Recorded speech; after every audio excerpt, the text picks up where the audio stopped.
देखो बेटा question number 13, ये हमें यहाँ पे ए के मान दिए हैं 1 2 3 और बी का वैल्यू दिया है -1 -2 और +1। इसको हम ये निर्देशांक के कोऑर्डिनेट को इसको हम x1 y1 z1 मान लेंगे और ये वाला है हमारा x2 y2 और इसको z2 मान लेंगे। इन दोनों में सदिश समीकरण बनाने के लिए हमारा फॉर्मूला होता है x2 - x1। जो केवल यदि हम x2 - x1 करें तो ये क्या कहलाएगा, ये कहलाएगा अदिश। ठीक है, जब इसमें i j के जोड़ देंगे तो ये बन जाएगा सदिश। ठीक है, तो हमने यहाँ पे x2 - x1 y2 - y1 z2 - z करेंगे तो हमारा इक्वेशन बन के आ गया ये वाला। ये क्या है हमारा, यह है एक सदिश समीकरण। और सदिश समीकरण को हमारा मुख्य सदिश समीकरण होता है, वो होता है ये वाला a vector equal to a1i + a2j + a3k। अब यहाँ पे यदि हम बहुत से लोग इसको a b c भी मान लेते हैं, ठीक है, वो कुछ भी मान सकते हैं, उससे कोई दिक्कत नहीं कि हम a1 a2 a3 ही मानेंगे। ठीक है, अच्छा इसके बाद हमारे पास इससे तुलना करेंगे तो तुलना करने पर a1 का वैल्यू -2, a2 का -4 और a3 का वैल्यू 4 है। और अब इसमें निकालना है हमें दिक् कोसाइन ज्ञात करना है। क्या ज्ञात करना है हमें, दिक् कोसाइन। दिक् कोसाइन के लिए बेटा मेन चीज़ क्या होती है कि हमारा फॉर्मूला होता है cos alpha equal to a/a1 a mod, cos beta equal to a2/a mod और cos gamma equal to a3/a mod. तो यहाँ हमें पहले मोड a निकालना पड़ेगा, क्योंकि cos अल्फा निकालें, बीटा निकालें, चाहे गामा निकालें, तीनों में हमें क्या करना है, a मोड निकालना जरूरी है। तो पहले हम a मोड निकालेंगे और a मोड का फॉर्मूला होता है a1 का स्क्वायर + a2 का स्क्वायर + a3 का स्क्वायर, यानी x y z के निर्देशांकों के वर्गों के योगफल का वर्गमूल। हमने निकाला तो हमारा a मोड का वैल्यू निकल करके आ गया 6। ठीक है, अब इसको दिक् कोसाइन निकालना है हमें, तो cos अल्फा इक्वल टू होता है a1/mod a।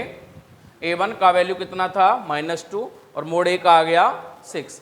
ऐसे अल्फा, तो यदि अल्फा निकाले, कभी कोण भी पूछ लेता है, वैसे दिक् कोसाइन केवल हमारा यहीं तक है। यदि कभी कोण भी पूछता है तो उसमें हम cos का क्या हो रहा है, इधर मल्टीप्लाई, इधर हो जाएगा डिवाइड, और डिवाइड का मीन्स होता है इनवर्स। ऐसे cos बीटा निकालेंगे तो a2/mod a, a2 का वैल्यू क्या है -4 है और मोड a का वैल्यू 6 है। ऐसे ही cos गामा निकालेंगे तो a3/mod a और a3 का वैल्यू 4 है और मोड a का वैल्यू 6 है। इसमें क्वेश्चन नंबर 12 भी सेम ऐसा ही है, उसमें हमें यहाँ से स्टार्ट करना है। 12 वाले में हमें ये वाली इक्वेशन बनी दे रखी है, यानी a वेक्टर का वैल्यू हमें दिया गया है, उससे आगे हमें हल करना है इसी की तरह से। क्वेश्चन नंबर 14 है, वो भी सेम ऐसा ही है। ऐसे हमें एक इक्वेशन दिया गया है और पूछा गया है कि तीनों के जो कोण हैं वो बराबर होंगे या नहीं होंगे, यानी हमें सिद्ध भी करना है कि तीनों कोण बराबर होंगे। तो वहाँ अल्फा, बीटा और गामा, ये तीनों के वैल्यू समान आने चाहिए। तीनों के वैल्यू सेम आएंगे तो क्या होगा, हमारा समीकरण भी, हमारे तीनों कोण भी क्या होंगे, बराबर होंगे। तो बेटा ये है क्वेश्चन नंबर 15। यहाँ में एक कोई बिंदु P दे रखा है, जहाँ ये हमें कोई वेक्टर दिया है और Q बराबर ये वाला वेक्टर दिया है। तो इसको हम मान लेते हैं पहले वाले को, यहाँ अंत्य विभाजन ज्ञात करना है, जहाँ में अनुपात दे रखा है m/n बराबर दे रखा है 2:1। तो यानी हम कह सकते हैं कि जो m का मान है वो 2 है और n का मान हमारा 1 है। ठीक है, तो इसको बेटा हम a वेक्टर मान लेते हैं पहले वाले को, i + k 2j - k। जिसको b वेक्टर मान लेते हैं तो यह आ जाएगा हमारा -ki + kj + k। हमें यहाँ अंत्य विभाजन करना है और अंत्य विभाजन का सूत्र क्या है बेटा, अंत्य विभाजन का सूत्र होता है mb vector + k nb vector, na vector upon के m + n। ठीक है, ये हमारा क्या है, अंत्य विभाजन का सूत्र है। तो m का वैल्यू क्या है, 2 गुणा b वेक्टर का वैल्यू क्या है, -i + j + का k अपॉन m कितना है, m है हमारा 2 और n है 1, प्लस n का वैल्यू है 1 और a वेक्टर का वैल्यू है i प्लस 2j माइनस के। यह आ जाएगा, मल्टीप्लाई करेंगे अंदर माइनस का 2i प्लस का 2j और प्लस का 2k। यहाँ एक से करेंगे तो यह आ जाएगा i प्लस 2j माइनस के अपॉन 3। ठीक है बेटा, अब इनका सबका क्या करना है, हमें समान पदों का योगफल, यानी जिनमें आई वेक्टर है आई वाले को आई वाले के साथ ऐड करना है और जे वाले को जे वाले के साथ ऐड करना है और के वाले को के वाले के साथ। ठीक है, तो यहाँ माइनस का 2i और यहाँ प्लस का 1i, तो क्या हो जाएगा माइनस का 1i 2j और 2j कितना हो गया 4j, 2 में से 1 गया तो प्लस का 1k अपॉन 3। ये हमारा क्या आ गया, अंतः विभाजन आ गया, या हम इसको ऐसे भी लिख सकते हैं -1 upon 3i plus 4 upon 3j plus 1 upon 3k। इसको ऐसे भी लिखा जा सकता है या डायरेक्ट ऐसे रहने देंगे तो भी कोई दिक्कत नहीं है।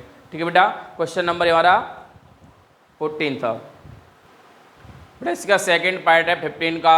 इसमें हमें बाह्य विभाजन निकालना है और बाह्य विभाजन में और अंतः विभाजन में केवल एक ही अंतर होता है कि बाह्य में यहाँ माइनस होता है और अंतः में यहाँ प्लस होता है। ठीक है बेटा, तो m का वैल्यू क्या है 2 मल्टीप्लाई b का वैल्यू क्या है, b वेक्टर है -1i plus j plus k minus n का वैल्यू 1, a का वैल्यू है i plus 2j minus k upon 2 minus 1। यह आ जाएगा 2 1 जा -2i plus 2j plus 2k minus i minus 2j minus minus plus का k upon 1। -2 और -1 -3i 2j plus 2j minus plus minus दोनों cancel, 2 और 1 3k upon 1। अब जब नीचे डिनोमिनेटर में 1 होगा तो उसको कोई वैल्यू नहीं होता, क्योंकि 1 से डिवाइड या मल्टीप्लाई करने पर कोई भी प्रभाव नहीं पड़ता है। तो यह आ जाएगा -3i प्लस 3k। ये हमारा क्या है, ये है हमारा बाह्य विभाजन। ठीक है बेटा, क्वेश्चन नंबर 15 दोनों अंतः विभाजन और बाह्य दोनों में अंतर होता है केवल प्लस और माइनस का। अंतः में प्लस होते हैं और बाह्य में माइनस होते हैं। बेटा क्वेश्चन नंबर 16, यहाँ में 2 बिंदु दिए हैं P और Q, इनका मध्य बिंदु का सदिश ज्ञात करना है। क्या निकालना है, मध्य बिंदु का सदिश। तो पहले तो मध्य बिंदु निकाल लें, तो ये हो जाएगा हमारा x1 y1 z1, ये हो जाएगा x2 y2 और ये हो जाएगा z2। पहले हम मध्य बिंदु निकाल लेते हैं फिर उसका सदिश निकाल देंगे। ठीक है, या फिर ऐसा कर लीजिए पहले सदिश निकाल लो, सदिश बना दो इसको, ये 2i हो जाएगा प्लस 3j प्लस 4k और बाद दोनों को जोड़ करके अपॉन 2 कर देंगे। भाई हमारा मध्य बिंदु का सूत्र क्या होता है, मध्य बिंदु होता है a vector plus b vector upon 2। ठीक है, मध्य बिंदु होता है हमारा a vector plus b vector upon 2। अच्छा, यहाँ वेक्टर तो नहीं दिया है, सदिश तो नहीं दिया है पहले से, यहाँ पहले से हमें कोऑर्डिनेट या निर्देशांक दिए हैं, तो या तो इनको पहले a वेक्टर बना दो, इसको मान लेंगे b वेक्टर, यानी इसको 2i plus 3j plus 4k 4i plus j minus के 2k हमारे a वेक्टर b वेक्टर हो जाएंगे और इस फॉर्मूला से निकाल देंगे। या ऐसा कर लीजिए, दूसरा तरीका ये है x1 plus x2 upon 2i, यानी दोनों को मध्य बिंदु निकाल के तब वेक्टर बना दो उसको। ठीक है, plus 3y1 plus y2 upon 2j plus z1 plus z2 upon 2 into के कैप। ये आ गया x1 कितना है 2 plus 4 upon 2i plus 3 plus 1 upon 2j plus 4 plus minus minus 2 आ जाएगा अपॉन 2 इंटू के। ये आ गया 6/2 4/2j प्लस 2/2 के। मध्य बिंदु का सदिश आ जाएगा, ये आ गया 3, ये आ गया 2, ये 1, 3i plus 2j plus 1k। ये आ गया हमारा क्या, मध्य बिंदु का सदिश। अब कभी मध्य बिंदु पूछ ले तो मध्य बिंदु क्या होंगे, 3, 2, 1। चाहे तो आप इस वाले फॉर्मूला से निकाल लें, पहले इसको ए वेक्टर बना दें, इसको बी वेक्टर बना दें, ठीक है, उससे निकाल दें, चाहे ऐसे करके निकाल लें, आंसर हमारा यही रहेगा दोनों तरीकों से। ये हमारा क्वेश्चन नंबर 17। यहाँ में ए वेक्टर, बी वेक्टर और सी वेक्टर तीनों के मान दिए गए हैं और इनसे हमें दिखाना है कि ये जो त्रिभुज बनेगा तीनों से वो कैसा बनेगा, समकोण त्रिभुज बनेगा। कैसा बनेगा, समकोण। ये हमें सिद्ध करना है। तो समकोण के लिए सिद्ध क्या होता है बेटा, समकोण क्या होता है कि कर्ण का स्क्वायर बराबर लंब स्क्वायर प्लस के आधार स्क्वायर। यानी ये कंडीशन हमारी अप्लाई करनी पड़ेगी हमें। इसके लिए हमारे पास, हमें तो नहीं पता कि कर्ण कौन सा है, लंब कौन सा है या फिर आधार कौन सा है, तो हमें नहीं पता है। तो पहले हम तीनों के, भाई ना हम ऐसे बता सकते हैं, पर हम ये जरूर जानते हैं कि जो कर्ण होती है वो सबसे बड़ी भुजा होती है और लंब आधार में कोई अंतर नहीं होता। जो कोण हमें पूछ रहा है उसके सामने वाली भुजा लंब होती है, ठीक है।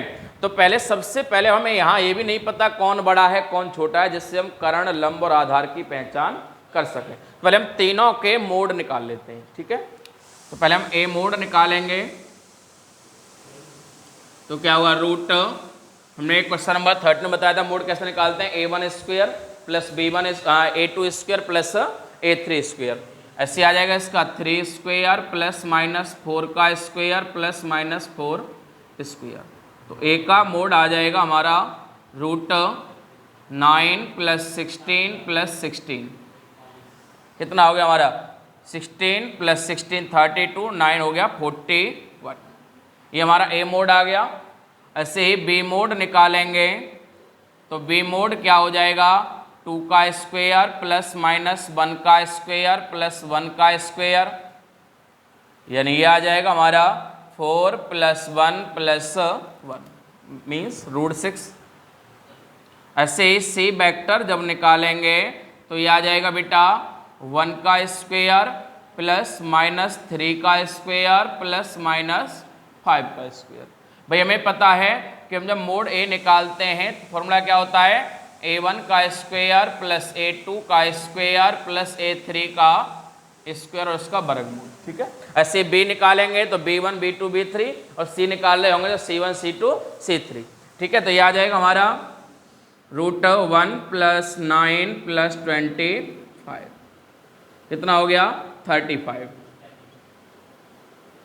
समझिए बेटा, अब तो हम बता सकते हैं कि यहाँ तीनों में सबसे बड़ा मान कौन सा है, ये सबसे बड़ा है 41, यानी ए का मोड सबसे बड़ा है और ये दोनों हमारे छोटे हैं। जो सबसे बड़ा है वो कर्ण होगा और बाकी इन दोनों में एक आधार होगा और एक लंब होगा। देखो यहाँ आधार लंब निकालने की ज़्यादा आवश्यकता नहीं है अलग अलग, क्योंकि चाहे आधार प्लस लंब कर लो या लंब प्लस आधार कर लो, आंसर हमारा यही रहेगा। तब क्या बोलते हैं इसको, पाइथागोरस प्रमेय। पाइथागोरस प्रमेय से क्या होता है, ये आ जाएगा हमारा मोड ए का स्क्वायर बराबर होना चाहिए मोड बी का स्क्वायर प्लस मोड सी का स्क्वायर। ये सिद्ध करना है। भाई हमने इसको कर्ण मान लिया, इनमें से किसी को आधार मान लो, किसी को भी लंब मान लो। रूट 41 का स्क्वायर इक्वल टू रूट 6 का स्क्वायर प्लस रूट 35 का स्क्वायर। तो यहाँ ध्यान दीजिएगा बेटा, इन दोनों बहुत इंपॉर्टेंट क्वेश्चन हैं। स्क्वायर से क्या होता है, रूट कैंसिल। ये आ गया हमारा 41 equal to 6 plus 35, 41 equal to 41। और यही हमें प्रूव करना था। जब दोनों पक्ष बराबर आ जाएंगे तो ये क्या होगा, एक समकोण त्रिभुज होगा। ये हमें सिद्ध करना था कि कर्ण का वर्ग बराबर होना चाहिए लंब स्क्वायर प्लस के आधार स्क्वायर के। ठीक है बेटा, बहुत ही इंपॉर्टेंट क्वेश्चन है, कम से कम 5 नंबर का अब तक कई बार पूछा जा चुका है ये क्वेश्चन। इस एक्सरसाइज का कहें तो सबसे इंपॉर्टेंट क्वेश्चन यही है।